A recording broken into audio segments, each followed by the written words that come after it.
ওরে, আমার গাছে প্রতিদিন অনেক পেয়ারা হয়, আমি তো পেয়ারা বিক্রি করতে করতে অল্প দিনের ভিতরেই বড় লোক হয়ে যাব। আরে আমার পেয়ারা গাছ থেকে পেয়ারা প্রতিদিন কোথায় চলে যাচ্ছে? নিশ্চয়ই কেউ চুরি করছে। এখান থেকে লুকিয়ে লুকিয়ে দেখতে হবে কে আমার পেয়ারা চুরি করে নিয়ে যায় আজকে। ওই চোরকে আজ হাতে নাতে ধরবো। আশেপাশে কোথাও তো দাদুকে দেখছি না, এই সুযোগে পেয়ারাগুলো নিয়ে পালিয়ে যায়।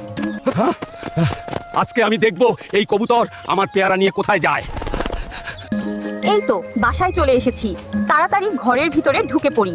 ও, বুঝতে পেরেছি। তার মানে কবুতরটি মা হতে চলেছে, এই জন্য খাবার সংগ্রহ করে রাখছে। হায় আল্লাহ, এখন তো অনেক ঝড় বৃষ্টি হচ্ছে, আমি এখন কোথায় যাব, কোথায় থাকবো?